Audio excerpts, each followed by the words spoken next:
Apakah Orde Baru akan kembali jika Prabowo jadi presiden? Ini menjadi pertanyaan banyak orang, atau tepatnya kekhawatiran banyak orang.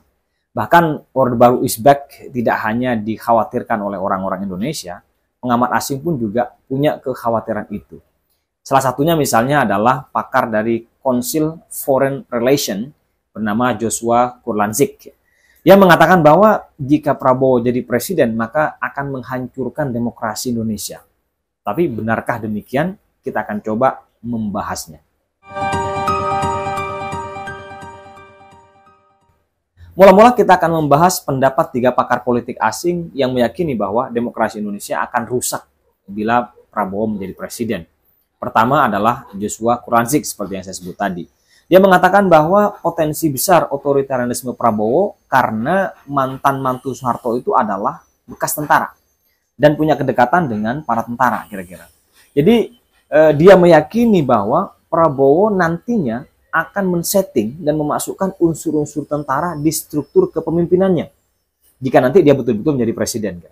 Belum lagi misalnya Prabowo ingin menghapus pemilihan langsung di daerah pada tahun 2014 lalu ya, melalui rancangan undang-undang pilkada. Jadi ada keinginan untuk bahwa pemilihan kepala daerah itu dikembalikan kepada DPR.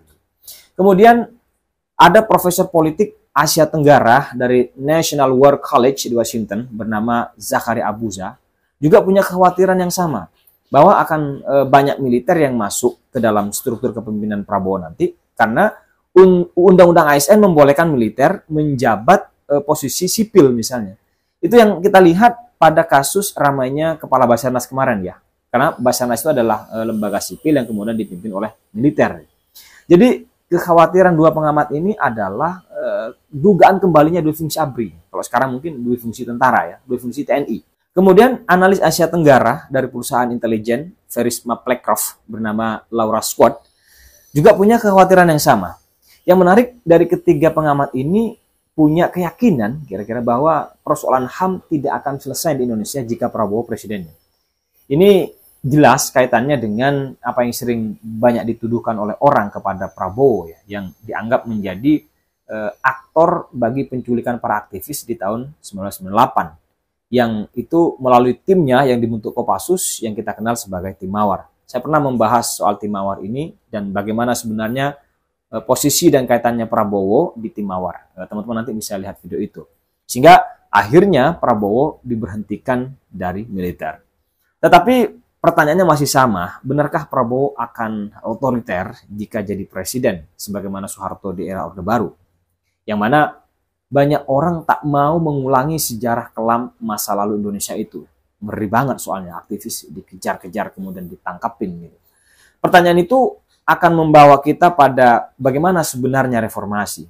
Apakah reformasi itu sosok, hubungannya dengan sosok dalam arti berubahnya sosok di kepemimpinan atau berubahnya sebuah sistem. 2 hal ini menurut saya berbeda dan implikasinya juga berbeda. Kalau secara sosok, saya kira reformasi gagal ya. Bukan gagal ya, belum berhasil ya. Ya karena yang ada di pucuk pimpinan ya orang-orang Orde Baru ya.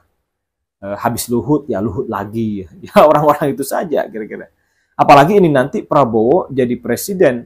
Wah, ini mantu Prabowo, mantu Soeharto dong. Maka balik lagi berarti Orde Baru. Ini kalau secara sosok. Artinya secara sosok ya itu saja. Yang artinya tidak ada perubahan. Gitu. Tapi secara sistem, saya kira berubah. Misalnya pemilihan umum ini sudah dilakukan secara langsung. Yang itu tidak pernah dibayangkan di era Orde Baru. Gitu. Kemudian ada KPK, ada MK. Yang itu tidak terbayangkan juga di era Orde Baru. Gitu. Karena semua tafsir hukum dikuasai oleh rezim gitu kan. Walaupun kemudian ada yang berhasil juga mencederai MK ini yang belakangan kita tahu semua lah ya. Kalau reformasi itu adalah sistem yang demikian, mungkin agak susah juga untuk menjadi seorang otoriter Indonesia. Perlu banyak perubahan pada sistem yang bisa memungkinkan seseorang menjadi pemimpin yang betul-betul otoriter. Tetapi apakah itu mungkin perubahan itu? Ya mungkin saja, karena kekuasaan selalu punya cara gitu, untuk melakukan atau mengubah keadaan. Dulu mungkin kita tidak pernah membayangkan bagaimana bisa ada dinasti politik ya di era awal-awal reformasi. Tetapi kemudian berbagai hal bisa diubah dan akhirnya dinasti itu juga mungkin hari ini. jika mengacu pada ini, maka bukan tidak mungkin misalnya Prabowo mengerek negeri ini ke rezim yang otoriter lagi. Dan itu ya kita membuat kekhawatiran yang sama. Mungkin itulah yang mendasari aksi Kamisan yang belakangan ini ramai menolak Prabowo menjadi presiden. Kita tahu bahwa aksi Kamisan ini adalah teman-teman aktivis yang peduli pada kasus pelanggaran HAM di Indonesia, yang sampai saat ini para korbannya tidak tahu ada di mana, kemudian keluarganya juga masih was-was apakah masih hidup atau sudah tewas semua. Jadi menurut saya jejak kasus HAM ini akan terus menghantui Prabowo di sepanjang kepemimpinannya nanti jika dia betul-betul menjadi presiden. Anda mungkin menganggap bahwa itu semua sudah kasus lama yang selalu dimunculkan terus menjelang pemilu. Memang iya, kasus lama karena memang tidak terselesaikan. Ya. Minimal nasib para korban aktivis 98 lah ya, yang hilang itu ada di mana gitu kan. Masih hidup atau sudah meninggal, apakah dia ada di suatu tempat dan seterusnya. Ada beberapa banyak pembelaan memang terhadap Prabowo soal ini. Misalnya Hasan Nasbi yang sering melakukan pembelaan itu, dia mencoba membuat semacam perbandingan dengan sosok Soekarno yang dianggap juga pernah melakukan peristiwa kelam. Soekarno ini kan disebut-sebut pernah menjual mengirim orang-orang Indonesia menjadi pekerja romosa ke Singapura. Itu dianggap sebuah sejarah kelam. Dan tetapi bedanya menurut saya, Soekarno itu mengakui itu dan dia minta maaf di dalam buku biografinya Penyambung Lidah Rakyat. Persoalannya, apakah Prabowo mau mengakui juga sebagaimana Soekarno mengakui dan meminta maaf? Jadi Prabowo tiba-tiba ngaku gitu ya, memang iya saya yang memerintah penculikan pada aktivis di tahun 98 misalnya, dan sekarang aktivisnya ada di suatu tempat sudah meninggal atau masih hidup gitu ya. Apakah Prabowo mau mengakui begitu? Kayaknya nggak mungkin juga ya, karena bisa gawat ya. Jadi ini sesuatu yang mustahil lah kira-kira. Kemudian yang lagi ramai saat ini ada upaya misalnya mendorong Prabowo dengan mantan istrinya Titik Soeharto untuk rujuk gitu.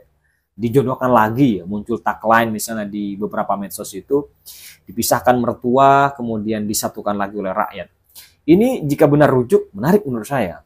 Pasalnya negara ini beberapa kali punya sengketa dengan anak-anak Soeharto untuk merebut aset negara yang masih dimiliki oleh anak-anak Soeharto gitu kan. Misalnya kasus yang terbaru adalah TMI kemarin ya, tahun 2021 yang itu berhasil direbut oleh negara.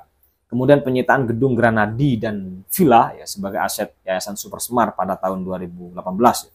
Belum lagi soal tanah dan seterusnya. Nah, ini nanti kira-kira bagaimana Prabowo akan memposisikan diri jika penyitaan-penyitaan seperti itu masih terjadi, atau jangan-jangan sudah tidak ada lagi penyitaan gitu, diserahkan semua.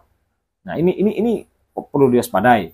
Namun demikian, jika hukum ditegakkan dengan baik, produk-produk hukum reformasi dijalankan, sistem bernegara tidak dirusak, mungkin saja menurut saya Prabowo akan memimpin negara ini lebih baik daripada mertuanya di era Orde Baru.